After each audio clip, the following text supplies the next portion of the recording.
Hola, buenas tardes, ¿cómo están? Mi nombre es Paola Nadine, ya me conocen, hemos estado charlando a lo largo del día con diferentes amigas, con diferentes profesionistas, abarcando diferentes temas que son de suma importancia y relevancia para la actualidad, para nosotras las mujeres y sobre todo para todas aquellas que estamos contendiendo por algún cargo público, como es mi caso, al contender por el segundo distrito en Aguascalientes como diputada federal. En este momento, en esta participación o lo que compete a mí, vamos a estar hablando acerca de las mujeres en las migraciones. Sabemos que que el tema de los migrantes ha sido lo que abandera mi causa, lo que la va a seguir abanderando, y esto viene no de ahora, sino de hace 10 años. Entonces, primero pedirles disculpas por el background noise, por los ruidos que se pueden ir suscitando o generando. Pero la idea es que podamos continuar en estos espacios. Así que bienvenidas, bienvenidos todos. Vamos a entrar de lleno en el tema migrante. ¿Por qué son importantes las migraciones para México? Para México son importantes las migraciones, y no solo las migraciones per se, sino los migrantes, las y los migrantes, porque somos una sociedad constituida por un porcentaje bastante elevado de migrantes. Es decir, México tiene una de las diásporas más grandes, no solamente para Latinoamérica, sino a nivel global.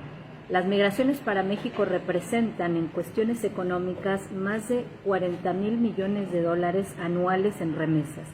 ¿Qué queremos decir con esto?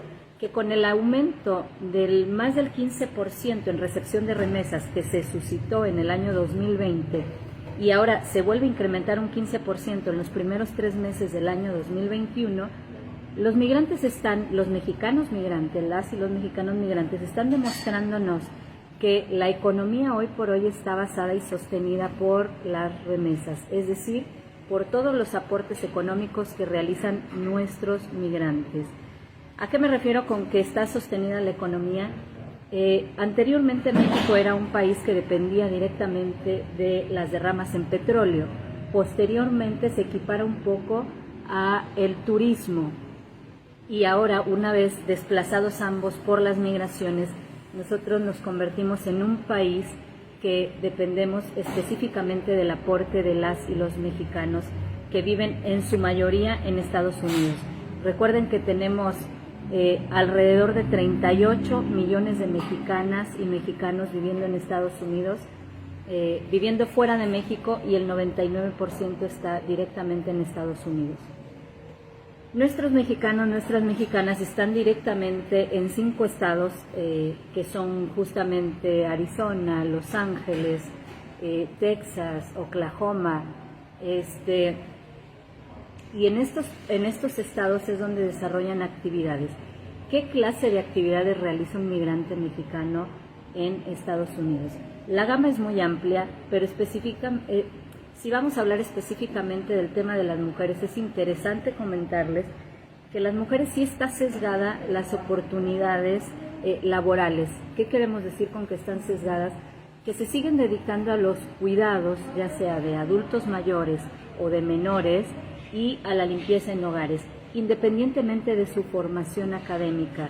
Cuando una persona, específicamente una mujer, decide emigrar, decide salir de su tejido social, decide salir de su grupo social, y más allá del grupo social, de su familia, que no es un abandono. Generalmente muchos colegas lo han tratado o lo han mencionado como el abandonar a sus familias, y es uno de los sesgos que tiene la migración de género, que vemos la migración de una mujer, la inmigración de una mujer la vemos como el abandono, porque presuponemos, de acuerdo a nuestras características y al tejido social, que la mujer es la que debe de hacerse cargo de los cuidados, ya sea de personas, ya sea del hogar, pero los cuidados es una actividad que se nos ha impuesto realmente a razón de roles, a razón de usos y costumbres.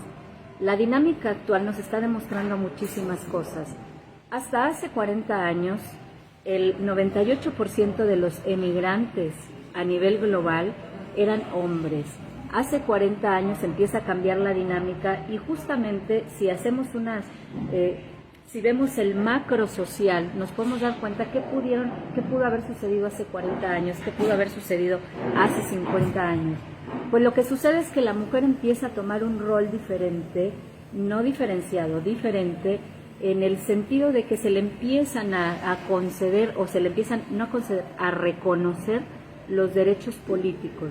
Entonces, la mujer con toda esta lucha que sostuvo, que fue justamente la segunda ola feminista, que sostiene toda esta lucha, pues logran específicamente en toda esta etapa para México y Latinoamérica alrededor de los años 50, logran que se reconozca como un derecho político el poder votar y ser votadas.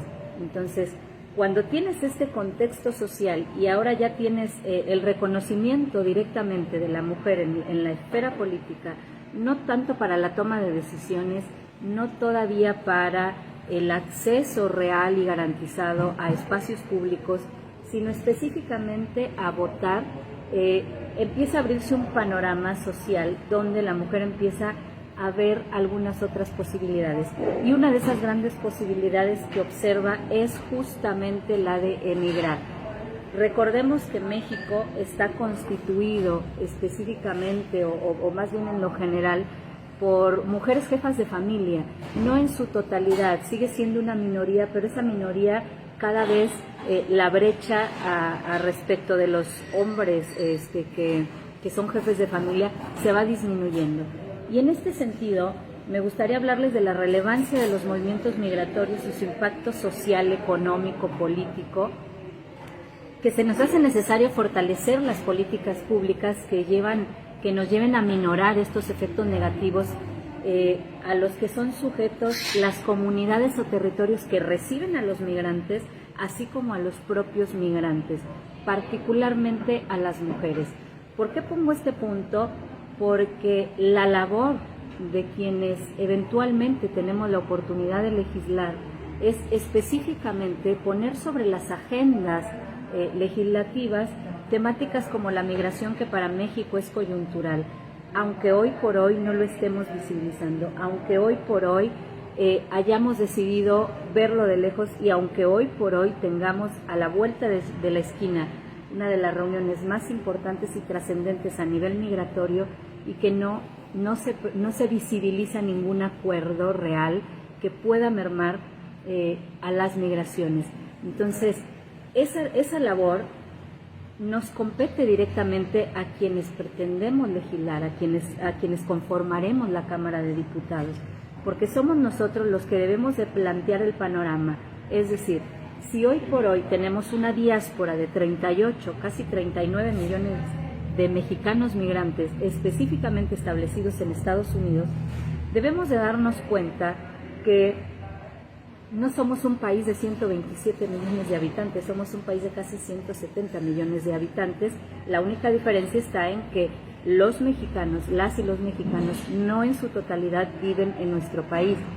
Y para ello basta voltear a Estados Unidos y darnos cuenta que la segunda ciudad más poblada a nivel mundial por mexicanos, después de Distrito Federal, después de Ciudad de México, es Los Ángeles. Entonces, esa es la dimensión del fenómeno migratorio y por eso es importante, es indispensable, es urgente, es impostergable que nos hagamos cargo de la política migratoria en nuestro país. En todo este contexto, uno de los aspectos fundamentales lo representa la necesidad de asegurar el pleno ejercicio y goce de los derechos humanos de las personas, la defensa de la dignidad, de la legalidad, la protección de los derechos de todas y todos los migrantes, tanto en el ámbito nacional como en el ámbito internacional. Es una obligación legal y ética, realmente legal y ética, de todos los que pretendemos hoy por hoy ocupar un cargo público y sobre todo por todas y todos los que contendemos por una diputación federal o una diputación local. ¿Por qué hablo de que es responsabilidad de todos? Porque Si no asumimos esta responsabilidad, si no asumimos esta ética con la que debemos de actuar, realmente el problema se va a agudizar, y sí es un problema porque sí es una crisis migratoria. Entonces, a pesar, hoy por hoy, lo que podemos ver y ver un poco en retrospectiva es que a pesar de los esfuerzos que ya se han realizado, los derechos humanos y en materia particular los derechos de las y los trabajadores migrantes son constantemente violentados, a pesar de que tenemos convenios internacionales suscritos y que le dimos bajada en todo el marco legal. Los derechos de las y los migrantes siguen siendo violentados, y esto puede ser por su origen étnico, económico, por un estatus de indocumentado. En el caso de las mujeres, lo que es importante decir, o lo que debemos agregar, es que por ser mujeres ya es una condición extra de vulnerabilidad, la desigualdad de género que sí vivimos en nuestra sociedad.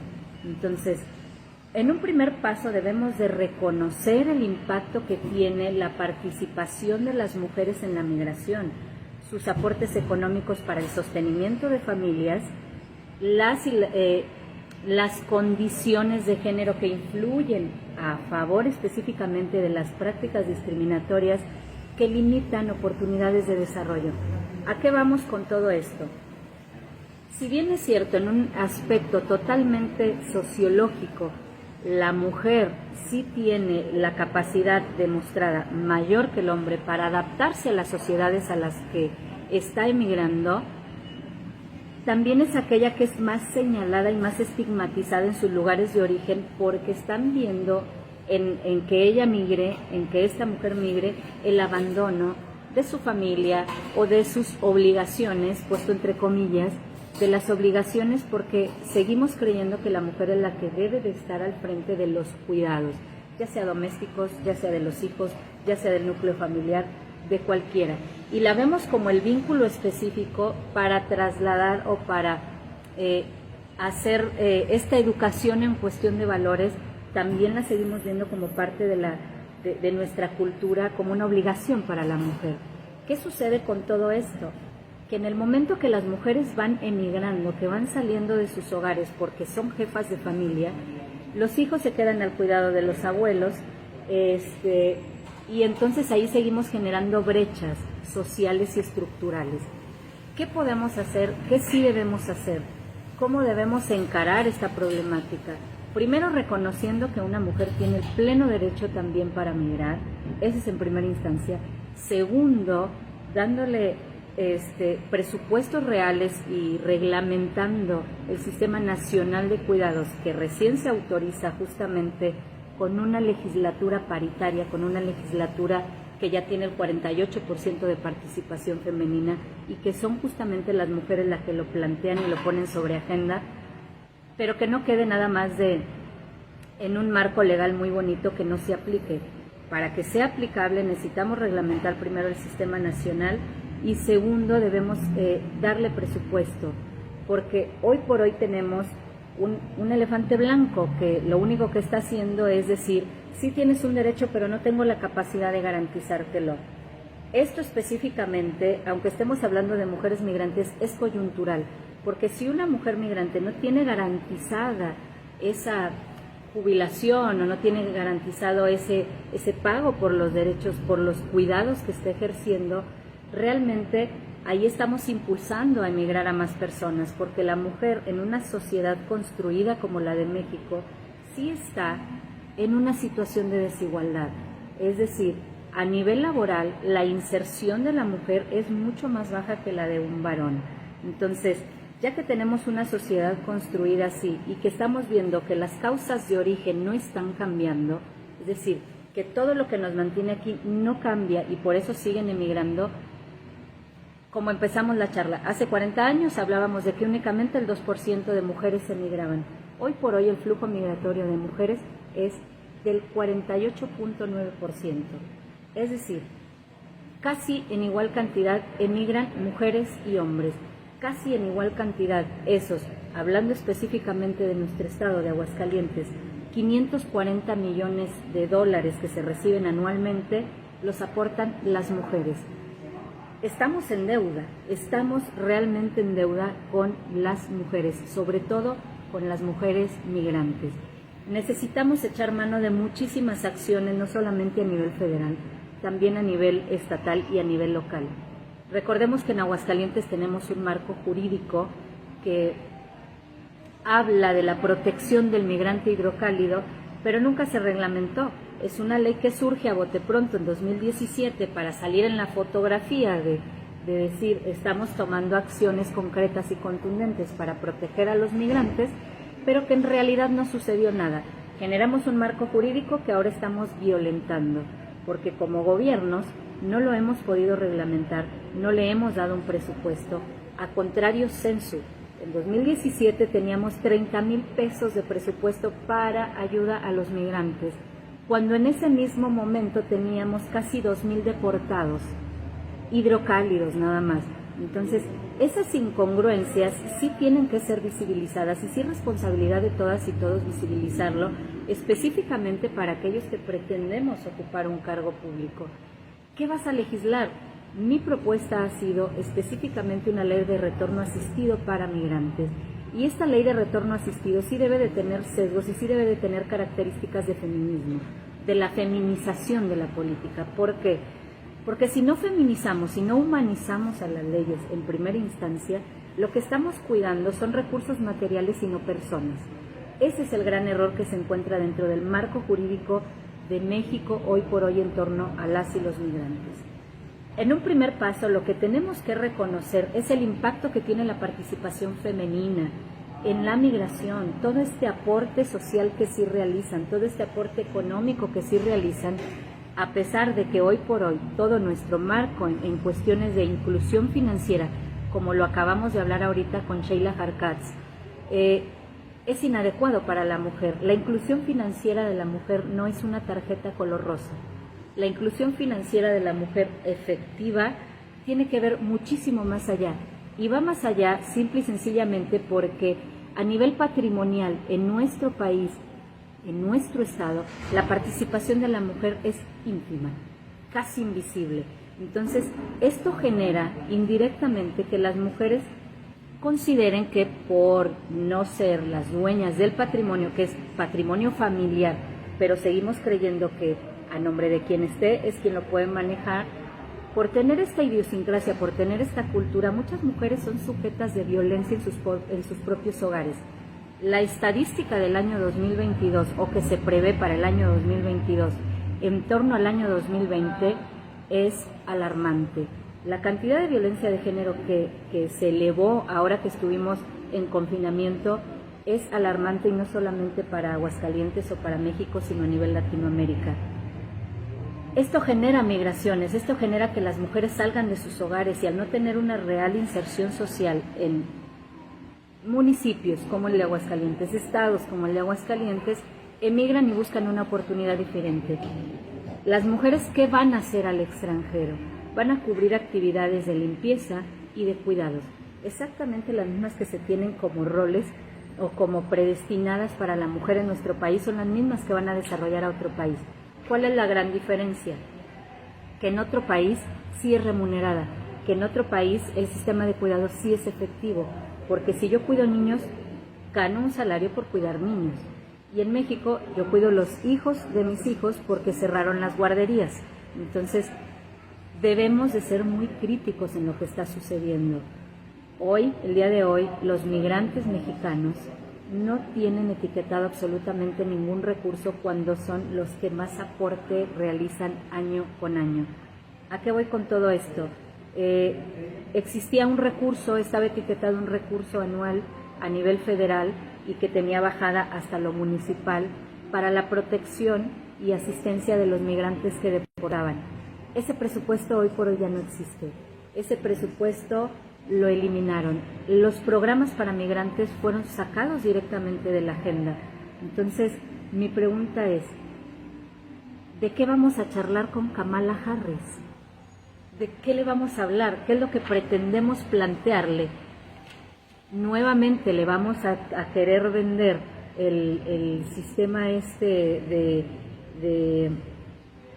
hay un programa a nivel federal que es como la gran bandera, que es para hacer una reforestación nacional que signifique o simbolice una de las mayores reforestaciones a nivel global, pero que lamentablemente por lo desprolijo de este programa, que se llama Sembrar Vida, estamos teniendo deforestaciones masivas, porque la gente, como está en carencia, como realmente necesita ingresos, los que no alcanzan a migrar pues deforestan, porque una de las bases es que vas a reforestar en espacios que no tengan plantación. Entonces la gente, en el afán de recibir esos 4.500 o 5.000 pesos mensuales, se puso a deforestar hectáreas y hectáreas para luego volver a reforestar. La gran pregunta es, ¿realmente, hoy por hoy estamos afectando la huella de carbono, realmente este programa va a tener continuidad después del 2024?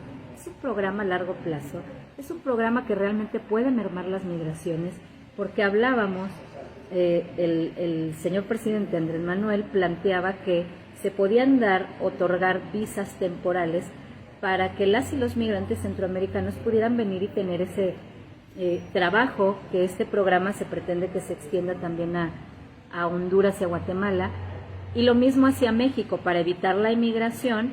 Bueno, siembras árboles y te pones a cuidar esos árboles, que pueden ser frutales, que pueden ser como para zonas boscosas. Entonces, la pregunta del millón realmente es, ¿está funcionando? ¿Estamos teniendo un impacto positivo? Hoy por hoy la respuesta es no. La respuesta es no, estamos deforestando.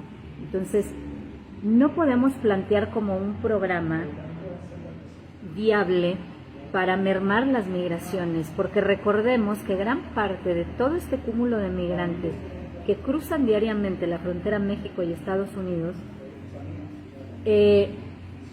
también son niñas, también son niños, también son adolescentes, algunos acompañados, algunos otros no, también son mujeres, y en una población muy mínima también son adultos mayores. Entonces, debemos gestionar estas políticas, debemos enterarnos del panorama realmente que tenemos en las migraciones, y debemos de saber que parte de la población de migrantes deportados desde Estados Unidos es de casi 200,000 mexicanos en el año 2020. A Aguascalientes nos llegaron 1,945, y de esos 1,945 migrantes deportados, 22 eran menores de edad. ¿Qué pasó? ¿Quién los recibió? ¿Cómo se reinsertan? El tejido social se va desgarrando a razón de las migraciones. Cuando una mujer tiene que emigrar, o cuando una mujer se ve en la necesidad de emigrar, el tejido social sí sufre un desgarro, porque especialistas, vamos, en psicología, que también lo cruzan su temática con las migraciones, explican específicamente que cuando una mujer migra, si bien ella tiene todas las posibilidades o tiene más herramientas para adaptarse a la nueva sociedad a la cual la está recibiendo, también tiene herramientas para poder mantener sus vínculos y generar nuevos vínculos. La situación está en que sí se sufre un desgarro a nivel familiar, o sea, sí se sufre un estrés, sí se tiene una fragmentación de lo que se considera familia, porque en manos de la mujer está la transmisión de los valores, al menos en México. Entonces, creo que estamos dándole un exceso de responsabilidad a la mujer. Creo que no queremos que se vaya de México para que siga en este sistema de cuidados generacional. Creo que seguimos queriendo que sigan siendo jefas de familia, pero lo que nos está faltando es darle oportunidades en equidad, en igualdad a nivel laboral. El trabajo que debemos de realizar es muy importante, muy, muy importante. Todo el conocimiento que se pueda generar, porque hoy por hoy, si bien tenemos un sistema que mide la estadística, cuántos ingresan, cuántos salen, a cuánto les dimos asistencia, no tenemos realmente una unidad de política migratoria que nos dé a conocer de manera puntual todo lo que está sucediendo, todo lo que está pasando en torno a las migraciones, y sobre todo no nos está dando la capacidad de entender cuál es el verdadero papel de la mujer migrante. Entonces, uno de los temas más importantes del Instituto Nacional de las Mujeres en sexenios anteriores fue justamente el de la discriminación de género, y específicamente el que vive la población femenina. Hoy por hoy no tenemos en funciones esto, o sea que seguimos desestimando esta vulneración que reciben no solo las mexicanas migrantes, también las centroamericanas migrantes que cruzan por México y que sabemos específicamente los riesgos a los que se están enfrentando, porque las rutas migratorias en México, en Estados Unidos, en Centroamérica, en cualquier país que sea receptor de migrantes, las rutas migratorias siempre están vinculadas al riesgo y al peligro, porque generalmente las transitan todos aquellos migrantes que no tienen un documento de respaldo. Entonces, a mayor securitización de las políticas migratorias, mayor es el riesgo que corre un migrante y mayor es el costo por cruzar. ¿A qué voy con este caminito que les acabo de trazar?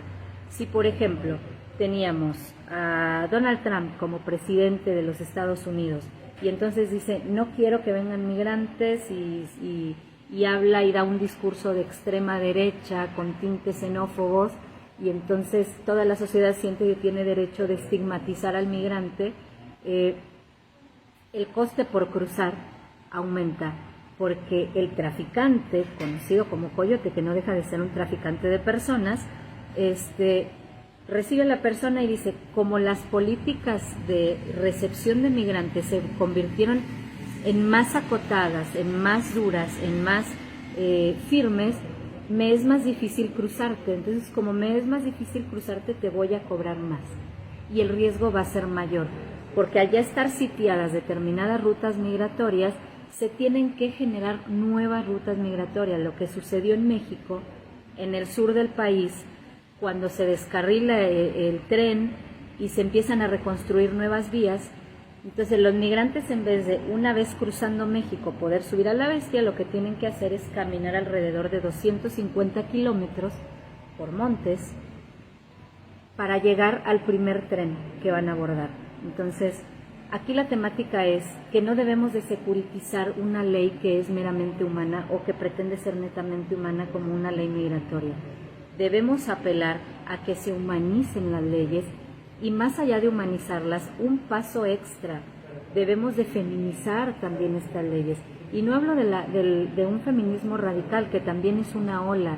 Feminismos hay N cantidad de tipos, como N cantidad de tipos de mujeres existimos.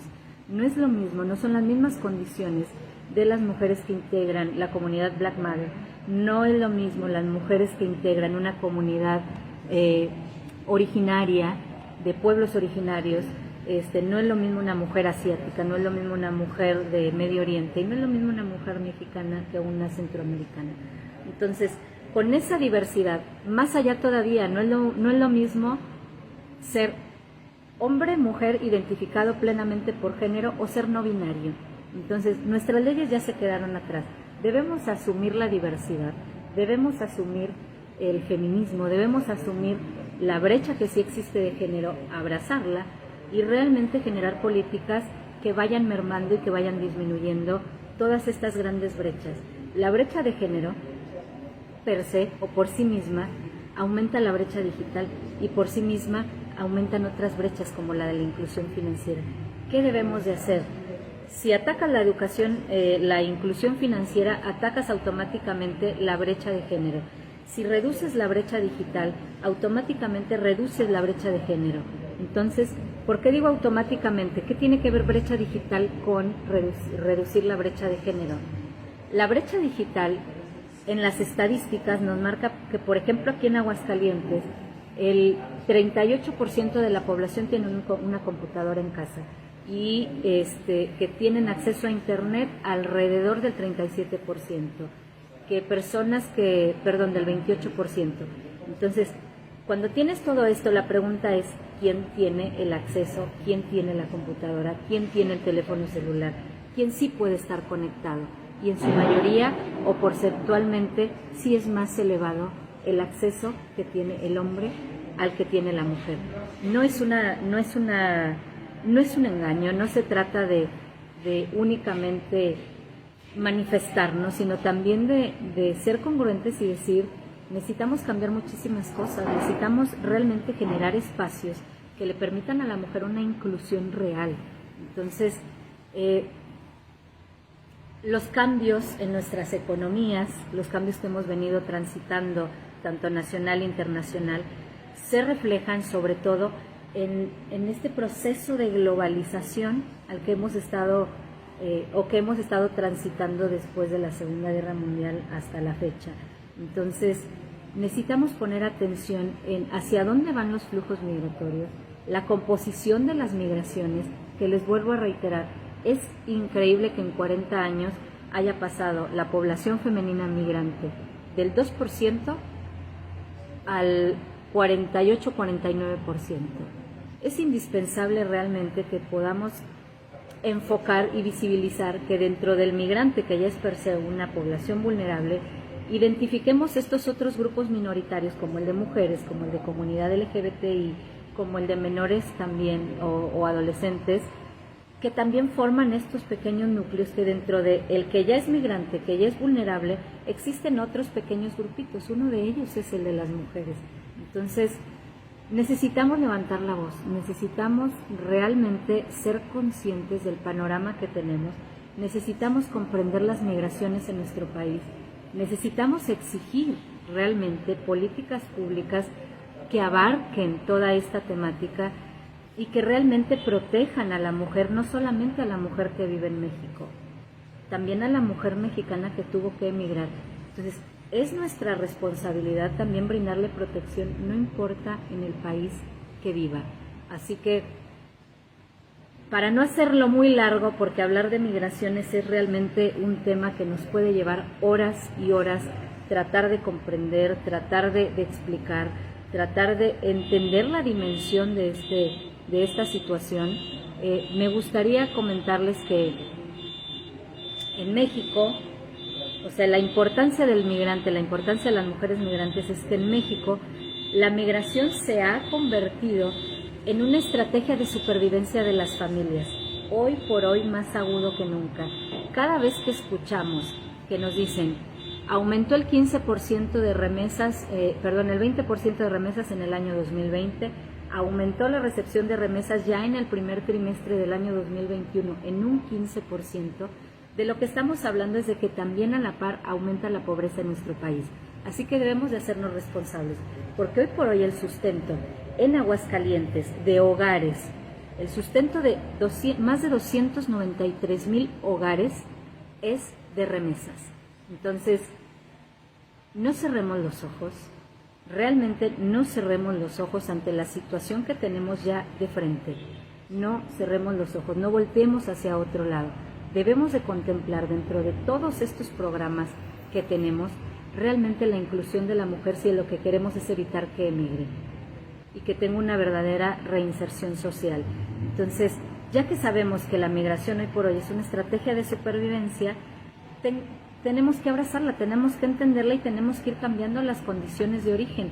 Si no cambia la condición que genera la migración, difícilmente la migración va a ceder. Así que no importa cuántas vallas fronterizas existan, en una frontera de 3.152 kilómetros, que ya tiene construido un muro en 1.200 más o menos kilómetros, realmente no es mucho lo que falta, pero todas las fronteras son porosas, siempre va a haber oportunidad de cruzar. Lo que necesitamos hacer si queremos evitar que los migrantes crucen fronteras o que los mexicanos crucen la frontera con Estados Unidos es propiciar condiciones que no los expulsen de sus comunidades ni de sus hogares. Así que en todo este análisis, un pequeño análisis en esta pequeña charla, el objetivo que quería cubrir es que entendamos dónde estamos parados, que seamos críticos, que seamos observadores en la próxima visita que tiene Kamala Harris y que realmente se tomen 5 segundos cuando salgamos en este ejercicio democrático y efectivicemos la democracia. Realmente es tarea de todos. La democracia sí está en riesgo, sí está en juego, porque no podemos permitirnos gobiernos totalitaristas en ningún sentido, ni locales, ni estatales, ni federales. Es responsabilidad de todos. Y respondiendo a una pregunta que me han hecho muchas veces, que es la de ¿por qué participé? ¿Por qué salgo de este rol de conferencista? ¿Por qué salgo de este rol de consultora en temáticas migratorias? es justamente porque sí veo la democracia en riesgo y entonces es labor de todos levantarnos de este sillón de comodidad para poder cambiar la situación en nuestro país. Cualquier pregunta que tengan, se las voy a responder, pero con muchísimo gusto. Las pueden realizar directamente a través de un comentario, a través de un inbox, o el día de mañana podemos generar una sesión de preguntas y respuestas.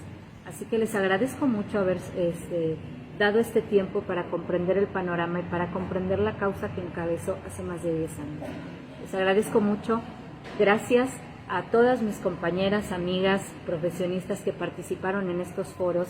Sheila Harkatz con el tema de inclusión financiera, muchas gracias. Gracias a Giselle Pérez Blas, a Daniel Aru, a Verónica Valdivia, a Agustina Maliani, a mi amiga Sandy Mabel Calle de Ecuador, Argentina y de cualquier país que nos estuvieron acompañando y compartiendo todo su conocimiento. Gracias a Lucía de la empresa Globant, que nos habló de las empresas del siglo XXI, hacia dónde vamos, y ojalá que toda esta serie de charlas, todo este ciclo de charlas haya sido un aporte a nuestra sociedad, a nuestras mujeres, también a nuestros gobiernos, a nuestros futuros diputadas y diputados, para que tomemos acciones reales en torno a la verdadera inclusión, a la verdadera equidad y a la verdadera paridad. Les agradezco mucho su atención, les agradezco mucho el espacio, así que pasen muy buena tarde. Hasta luego.